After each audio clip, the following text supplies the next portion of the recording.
La ira de Dios tú aplacaste con tu sacrificio de amor. Buenos días, hermanos, los saludo a todos en el nombre del Señor.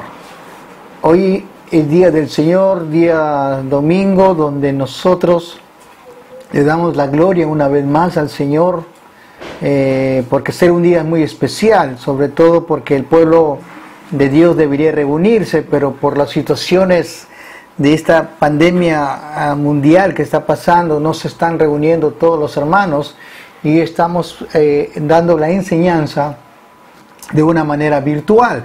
Por lo cual, mis hermanos, hoy día domingo, que estás en casa, reunido con tu esposa, reunido con tus hijos, puedes sentarte a la mesa y poder escuchar este mensaje vía virtual en tu celular o por medio de la televisión. No sé, pero de alguna otra manera vamos a aprender cada día más y más del Señor. En esta mañana, antes de comenzar, yo quisiera dirigirme en oración a nuestro Padre Celestial. Oremos.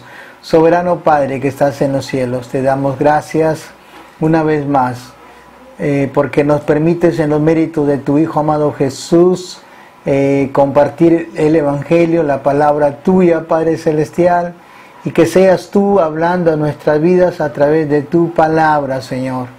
Gracias por este momento tan hermoso y tan precioso, por cierto, de poder compartir el Evangelio, Padre, y que tu palabra sea la que edifique, la que enseñe a la vida de tus hijos. Úsame, Dios, solamente para exponer lo que es tuyo. De ahí, Padre mío, no quiero hablar palabras humanas, sino que todo lo que salga de la Escritura, Padre. Te lo pedimos en los méritos de Jesús. Amén. Amén. Muy bien, mis hermanos, la semana pasada estuvimos viendo un ámbito muy especial que era de la ley a la gracia. Cuando hablábamos de la ley fue dada por Dios y el propósito de que Dios dio la ley fue para que el pueblo de Israel la pudiera cumplir. Pero dado de que la ley más bien revelaba el pecado del hombre y sabía el hombre que no podía cumplir la ley y a través de los siglos venideros, el pueblo de Israel le fue imposible cumplir la ley, pues el apóstol Pablo en el libro de Romanos capítulo 6 versículo 14 dice: porque el pecado no se enseñoreará de vosotros, pues no estáis bajo la ley sino bajo la gracia. Cuando Cristo muere y da su vida por cada uno de nosotros, derrama su sangre, entonces entramos a una etapa que nosotros llamamos la gracia. Pero la gracia de Dios estuvo desde el principio de su creación y lo sigue siendo hasta el día de hoy. No es que recién comienza una etapa de la gracia se ha dado a través de toda la Escritura. Desde el día que Adán pecó, nosotros podemos ver que Dios tuvo gracia para con Adán y Eva de no regresar y tomar del fruto del árbol de la vida. Entonces Dios tuvo gracias para que no lo hiciera, porque de alguna otra manera Cristo tenía que venir y morir por el pecado de cada uno de nosotros. Así que, mi hermano, yo quiero que entiendas esto, que el Señor prácticamente nos libró de la maldición de la ley. Eso significa de que la ley nos condenaba y ninguno de nosotros iba a ser salvos por las obras de la ley. La ley estaba para refrenar nuestro pecado, para revelar nuestro pecado, pero de ahí para allá la ley no salvaba absolutamente a nadie. Por lo tanto, Pablo dice en el libro de Gálatas capítulo 3 versículo 10: porque todos los que dependen de las obras de la ley están bajo maldición. Pues escrito está: maldito todo aquel que no permaneciere en las cosas escritas en el libro de la ley para hacerlas. Entonces, de alguna otra manera, si las cosas escritas en la ley el ser humano no las podía cumplir, entonces era maldito, porque el principio de la ley era hacerlas o obedecerlas, practicarlas, vivirlas. Pero lamentablemente el hombre o el pueblo de Israel no pudo cumplir la ley. Y la bendición más grande, hermanos, es que somos libres, nosotros los cristianos somos libres de la aplastante carga de tener que guardar la ley como un medio para obtener justicia y la vida. Entonces era imposible que nosotros pudiéramos guardar la ley para obtener justicia y vida, y no era realmente posible hacer absolutamente esto. Por lo cual, mi hermano, yo te digo una cosa muy importante en esta mañana. Quisiera decirte que el cristiano está libre de la ley como un requisito para obtener la vida eterna, ya que en Cristo tenemos todas las bendiciones de vida y de justicia en Cristo. Gracias al Señor, porque Cristo, dice Gálatas 3:13, Cristo nos redimió de la maldición de la ley, hecho por nosotros maldición, porque escrito está: maldito todo aquel que es colgado en un madero, para que en Cristo Jesús la bendición de Abraham alcanzase a los gentiles, a fin de que por la fe recibiésemos la promesa del Espíritu. Entonces, ahora ya no estamos bajo la maldición de la ley, sino estamos bajo la gracia de Dios. Estamos bajo la gracia de Dios. Ahora, mi hermano, quiero decirte algo muy, muy importante. El cristiano es libre de la ley, no como reglas externas. En otras palabras, ya la ley, si bien es cierto, yo la tengo al frente y que tengo que cumplirla, yo me doy cuenta que no puedo cumplirla, pero sin embargo, yo puedo ver a nuestro Señor Jesucristo que Él sí cumplió la ley de una manera maravillosa, de tal manera que la ley externa ahora se ha convertido en una ley interna, ha sido escrita en nuestro corazón, y eso es el milagro de la regeneración. Cuando la regeneración se dio, la ley fue escrita en nuestros corazones. Ya no es una regla externa, sino es una regla interna. Mira lo que el apóstol Pablo dice a 2 de Corintios capítulo 5, versículo 14. Porque el amor de Cristo nos constriñe, pensando esto, que si uno murió por todos, luego todos murieron. Entonces, nota tú aquí que el amor de Cristo domina nuestras vidas, domina nuestros corazones. Y le debemos dar gracias a Dios porque ese gran amor del Señor, que ahora nos domina, nos permite guardar la ley. ¿Por qué? Porque hoy día la ley se está basado en el amor. Mira lo que dice Romanos capítulo 13, versículo 10. El amor no hace mal al prójimo, así que el cumplimiento de la ley es el amor. Y mira lo que dice Gálatas 5:14, porque toda la ley, esta sola palabra se cumple, porque toda la ley en esta sola palabra se cumple: amarás a tu prójimo como a ti mismo. O sea, cuando el amor de Dios llenó nuestros corazones, Dios nos llenó de su amor, ahora podemos decir, podemos obedecer la ley, porque la ley está basada en el amor. ¿En qué sentido es basada solamente en el amor? Porque cuando uno ama a su prójimo, no le vas a robar, no le vas a hacer daño, no le vas a calumniar, es decir, no lo vas a odiar porque hay amor. Entonces, cuando hay amor, entonces la ley se encierra en toda esa palabra que nosotros llamamos el amor de Dios. Ahora, mi hermano, yo quisiera seguir entrando en las bendiciones de la justificación, las bendiciones de la justificación. En 1 de Corintios capítulo 1, versículo del 30 y 31, la palabra de Dios dice esto: Mas por él estáis vosotros en Cristo Jesús, el cual nos ha sido hecho por Dios sabiduría, justificación, santificación, redención, para que, como está escrito, el que se gloríe, gloríese en él, en el Señor. Qué maravillosa, hermano, es esta doctrina de la justificación y de la regeneración. Son para mí el centro y el corazón del Evangelio.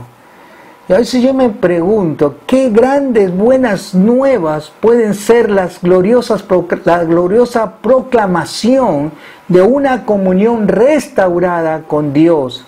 Que el peor condenado, el peor impío, sin esperanza alguna, pueda pararse ante Dios. Escúchame bien, pueda pararse ante Dios sin vergüenza ninguna, vestido de la justicia misma de Cristo.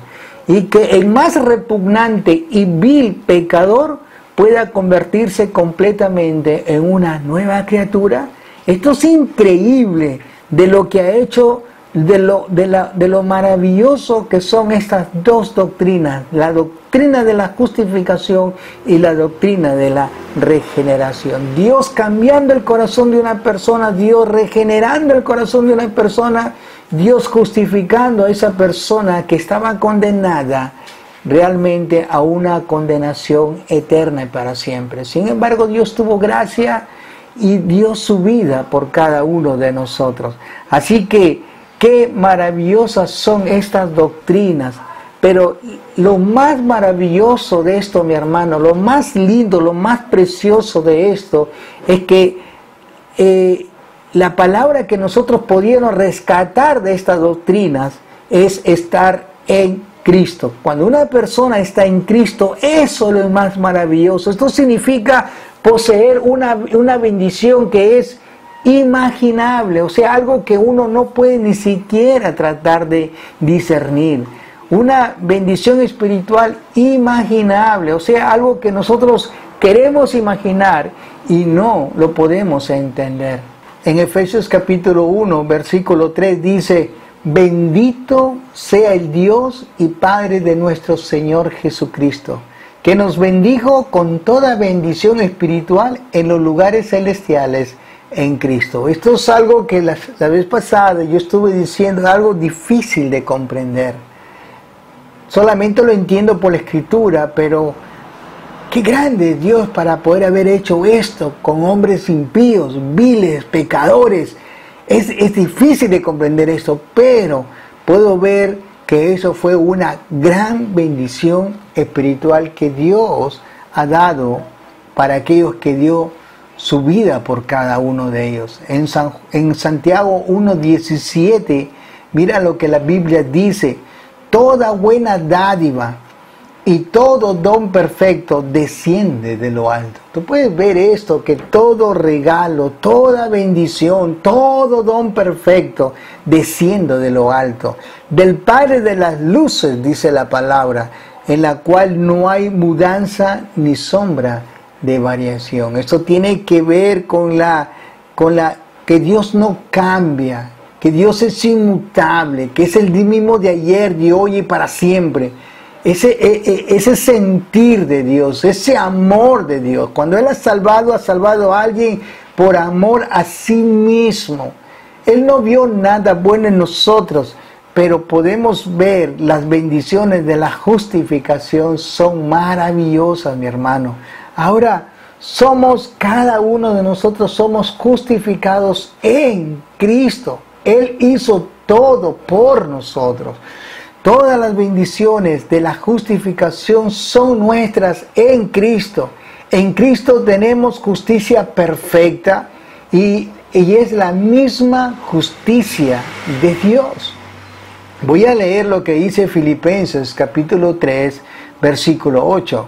Filipenses capítulo 3, versículo 8. Y ciertamente, aún estimo todas las cosas como pérdida por la excelencia del conocimiento de Cristo Jesús, mi Señor, por lo cual, dice, por amor de lo cual lo he perdido todo y lo tengo por basura para ganar a Cristo y ser hallado en Él, no teniendo mi propia justicia que es por la ley, sino la que es por la fe, la justicia que es de Dios por la fe. Ahora, yo quiero poder entender y aclarar un poco lo que dice Filipenses 3:8. El apóstol Pablo muy claramente dice, ciertamente aún estimo todas las cosas como pérdida. Es decir, todo lo que el apóstol Pablo había tenido, quizá lo que antes en Cristo él había considerado con un valor incalculable, con un valor excelente. Sin embargo, cuando Cristo lo cambia y su corazón es regenerado y es una nueva criatura, Pablo, estas cosas que él había dado por mucho valor, ahora Pablo dice, todas estas cosas las tengo como pérdida, las estimo todas como pérdida. ¿Por qué? Por la excelencia del conocimiento de Cristo Jesús. Él anhelaba desear a Jesús más. Él anhelaba conocer más del Dios. Él anhelaba conocer de aquel que murió en la cruz por él. Mi Señor, dice Pablo, por amor del cual lo he perdido todo y lo tengo por basura. Ahora, por el amor de nuestro Señor, dice que lo ha perdido todo y lo tiene por basura. ¿Sabe lo que viene de esta palabra basura, de una palabra griega que significa estiércol? Es decir, lo mejor que él había considerado, lo mejor que él había tenido, quizás lo que había apreciado por muchos años sin Cristo, ahora dice, lo he hecho al tacho de la basura, donde hay estiércol, donde hay las cosas donde no sirven para nada. ¿Por qué? Porque en su corazón, ahora, esa parte espiritual, lo que más anhela es conocer de Cristo y tener a Cristo. Hermano, muchos cristianos en este tiempo siguen valorando esas cosas materiales. Y Pablo todas esas cosas materiales las tuvo como basura, como estiércol, como algo que no sirve para nada. Solamente lo más importante para Pablo era la excelencia del conocimiento de Cristo Jesús y ganar cada día más conocimiento de Cristo. Porque el versículo 9 dice, y ser hallado en Él.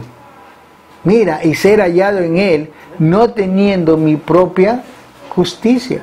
Ahora, Pablo está diciendo, yo no tengo una justicia que es por la ley. No, porque yo sé que la ley nunca me ha ayudado en nada. La ley, no, yo pensé que estaba cumpliendo la ley, yo pensé que estaba haciendo una excelente obediencia a la ley, pero me doy cuenta, Pablo, que dice, no, yo no he sido obediente a la ley.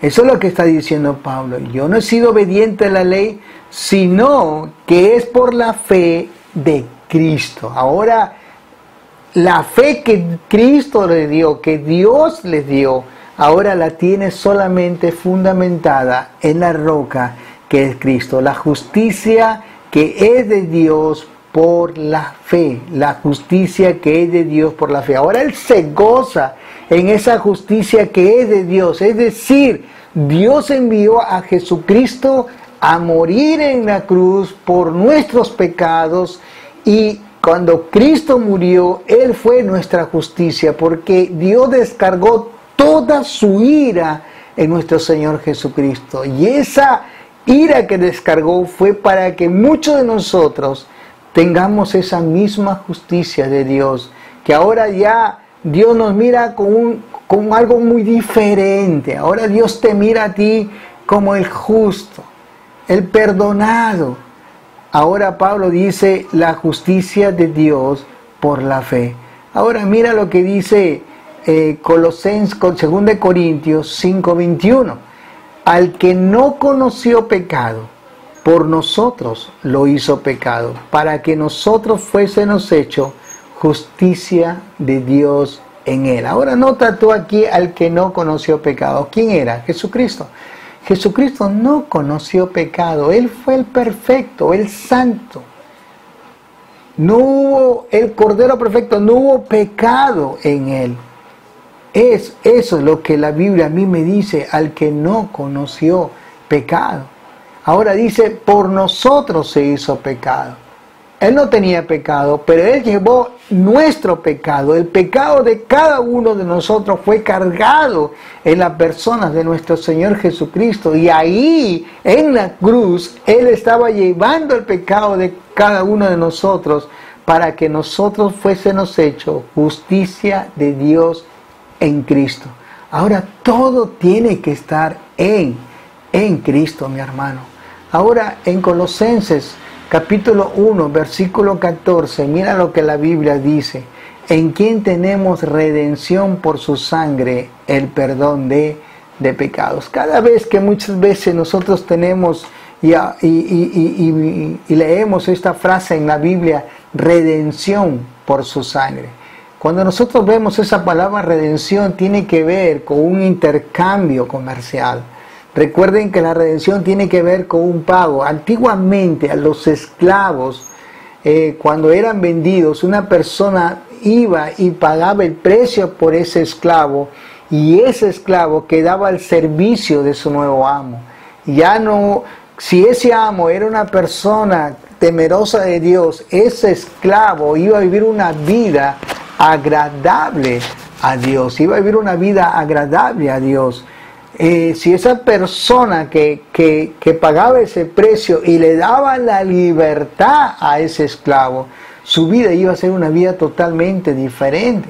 Entonces, cuando una persona pagaba por el precio de ese esclavo, prácticamente hubo una transacción comercial. De la igual manera, cuando hablamos de la redención por su sangre, es que la sangre fue el pago que Cristo hizo por nuestros pecados. No fue, como dijo el apóstol Pedro, no fue ni con oro, ni fue ni con plata, sino con la sangre preciosa de Cristo, en la que nosotros obtuvimos el perdón de nuestros pecados. Él no cometió pecado, Él fue perfecto en todo. Él fue el Cordero perfecto que fue a la cruz a morir por cada uno de nosotros. Redención, Él pagó ese precio. Y mira lo que dice Romanos, que cuando Él pagó ese precio y nos perdonó nuestros pecados, Romanos 8.1 dice: ahora pues, ninguna condenación. Esto es lo maravilloso, esto es una bendición grande para el Hijo de Dios, para el creyente, para el redimido, para el regenerado, para aquel que ha sido cambiado totalmente, para aquel que es una nueva criatura. Dice: ninguna condenación hay para los que están en Cristo. No está diciendo para los que están en la iglesia, no está diciendo eso. No está diciendo para los que están, ¿cómo se llama? Para los que hacen obras. No está diciendo eso de ninguna manera. No está diciendo tampoco, para los que hacen obras o grandes obras. De ninguna manera. No está diciendo eso de ninguna manera. Entonces nosotros debemos entender que esta frase ¿cómo se llama? Del apóstol Pablo, cuando está escribiendo prácticamente a los hermanos ahí, a la iglesia que está ahí, le está diciendo: en Cristo, en Cristo. O sea, la salvación está en Cristo, no está en otro medio, no está en una iglesia, no está en un grupo, no está en cualquier cosa, sino en Cristo. Los que no andan conforme a la carne, sino conforme al Espíritu. Como dice el Señor, los que no andan conforme a la carne, sino conforme al Espíritu. Recuerden ustedes que este fue otro cambio de ambiente, de la carne al Espíritu. Ya no somos carnales, sino somos espirituales. Y los que ya son espirituales y que no son carnales, que ha habido un cambio en sus vidas, entonces Pablo dice: ninguna condenación hay para los que están en Cristo. Recuerde esa palabra, en Cristo Jesús.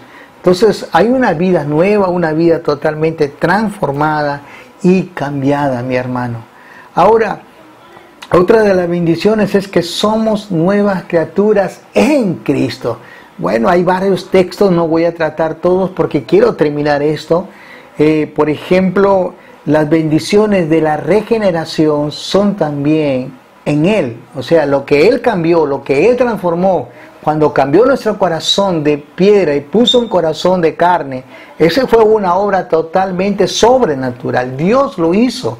por nosotros. Y en 2 Corintios 5:17 es un texto muy conocido por cada uno de nosotros. Dice, de modo que si alguno está en Cristo, nueva criatura es. Ahora, nota tú, de modo que si alguno está en Cristo. Nuevamente, vuelvo a repetir, si tú puedes en la Biblia subrayar esa palabra, de modo que si alguno está en Cristo, esa palabra en Cristo, yo quiero que tú la subrayes, porque es importante, esta frasecita es muy importante, porque exalta, glorifica el nombre de nuestro Señor Jesucristo.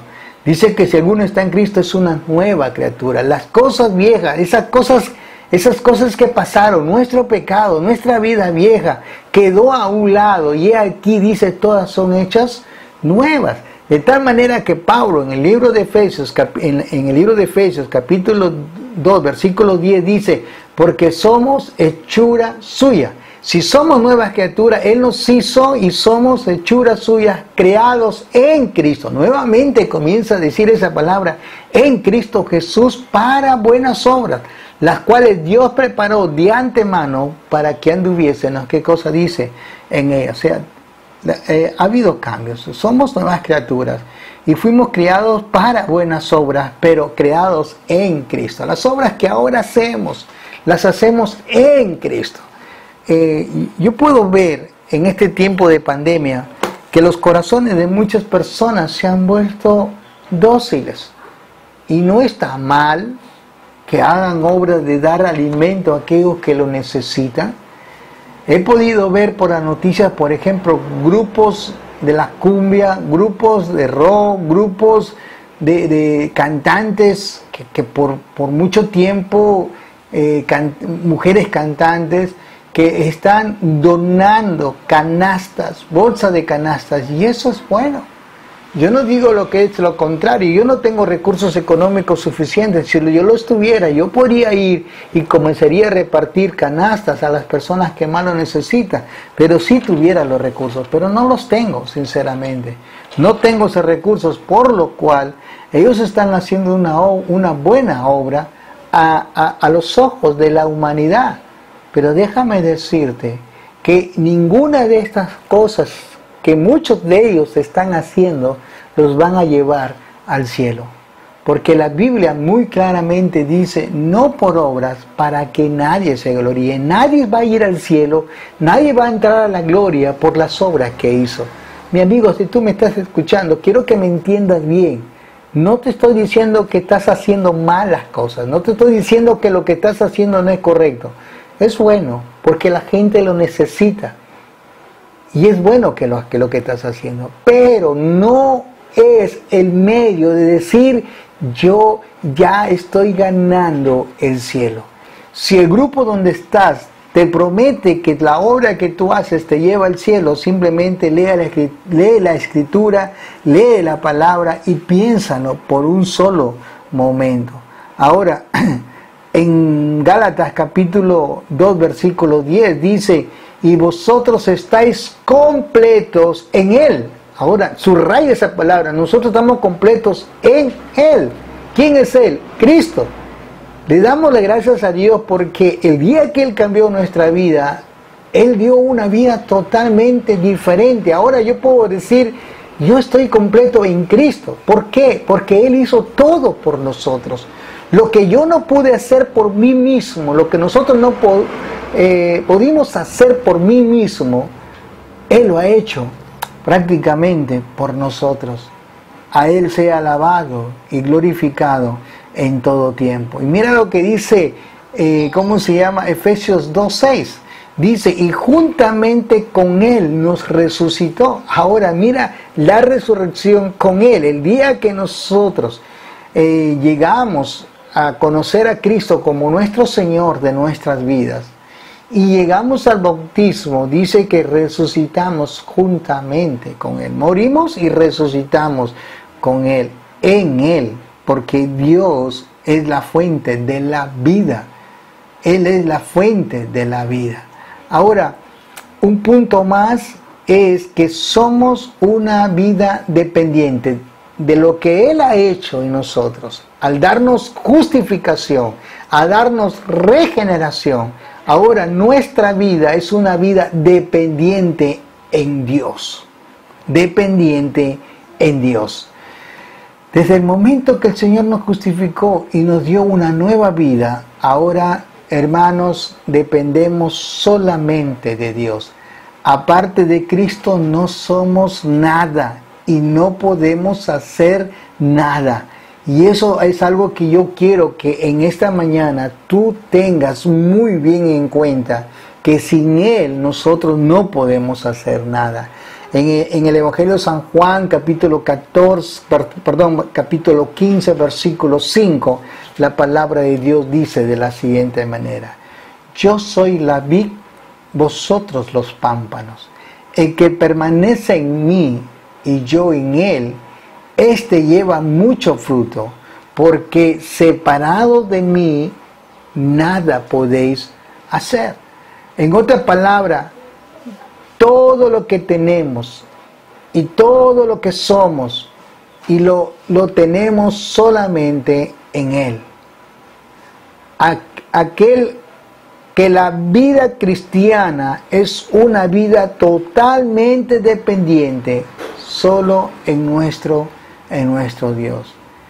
Hermano, solamente en Dios tenemos esa dependencia. Cada uno de nosotros dependemos solamente de Él.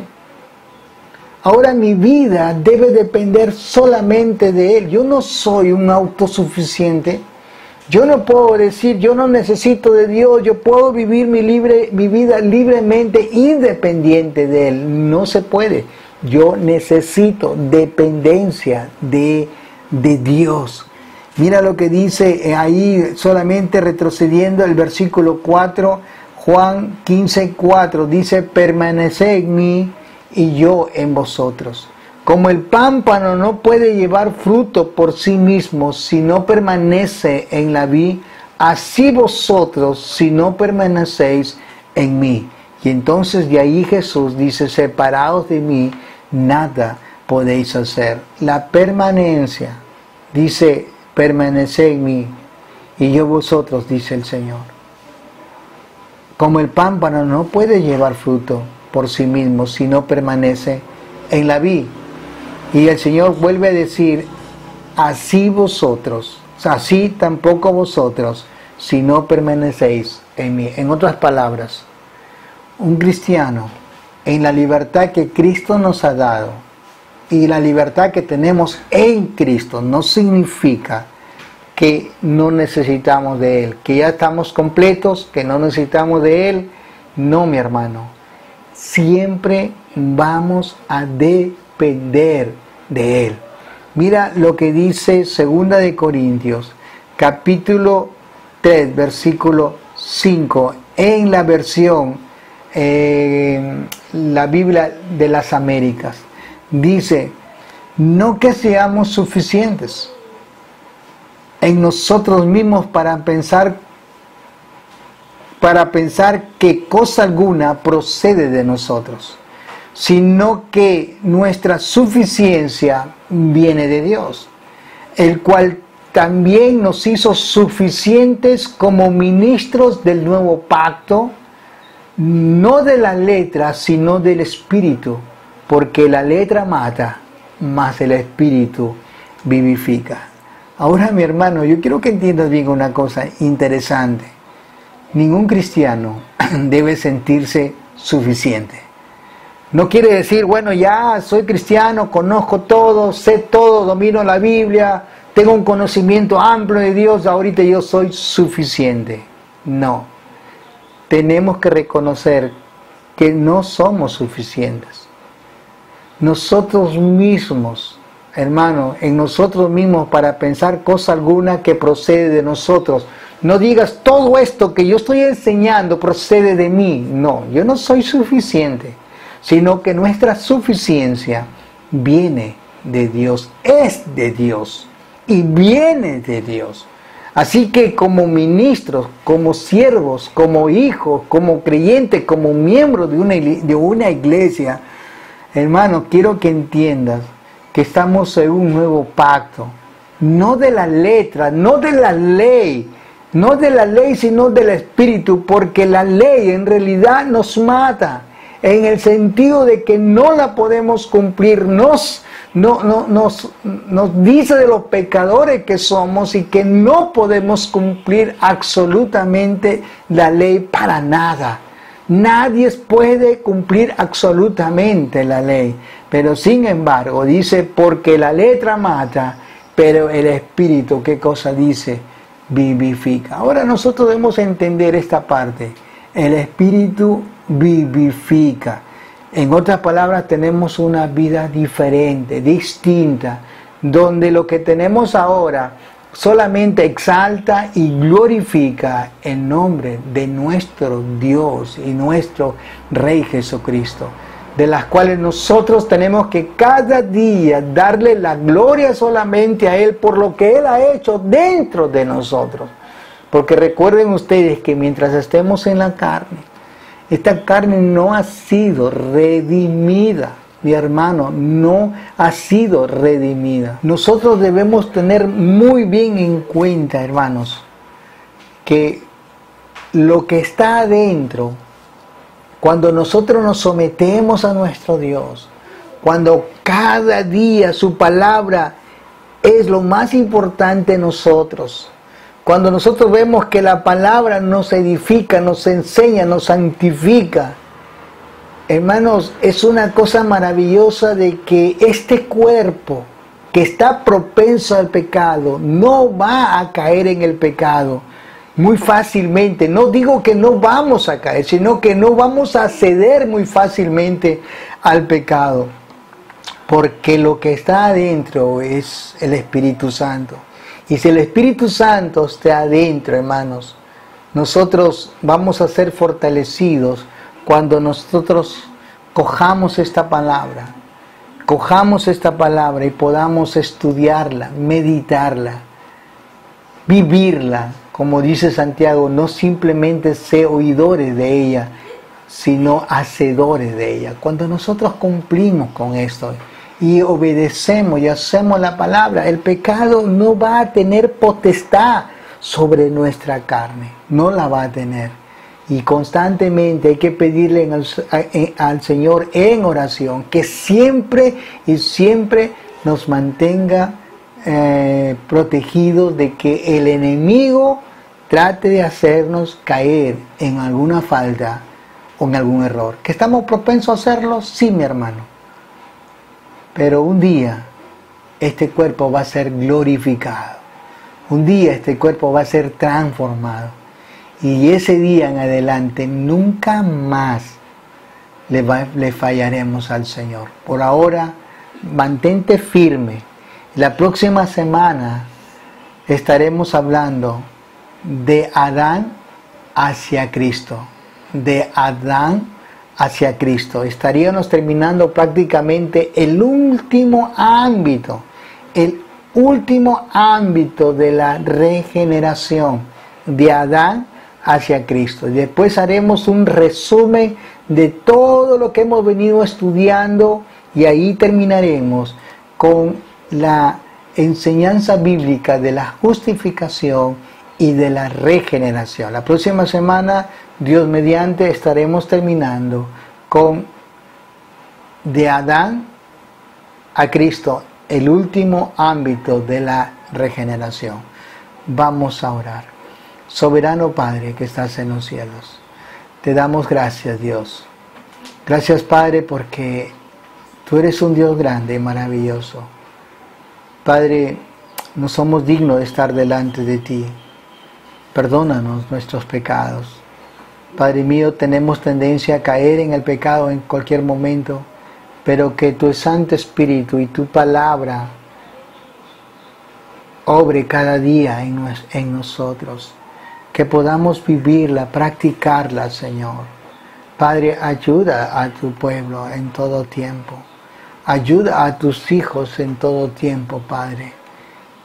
Oh Dios, te pido, Dios, que esta pandemia, Dios, que está en tus manos, tú la puedas erradicar o sacar de este lugar, Padre. Todo está, Padre mío, en ti. El hombre hace lo posible para poder combatir con esta pandemia. Tú no eres, Padre mío, algo que se te está escapando de tus manos. Nosotros sabemos que todo está bajo tu control. Y te pido, Señor, ayúdanos, necesitamos de ti. Te doy gracias por esto, Padre. Bendice a tu pueblo, bendice a tus hijos, Padre. A cada hermano que está en casa y que se queden en casa, Dios. Porque la verdad de esto, Padre, es terrible lo que está pasando. Te pido por la vida de nuestro hermano Guillermo Ramos. Te pido, Dios, que tú estés sobrando en él, en su vida, Dios. Pon tus manos sanadoras sobre él. Hay varias personas que ya van muriendo, entre ellos hermanos de iglesias que están dejando de existir por este virus, Dios.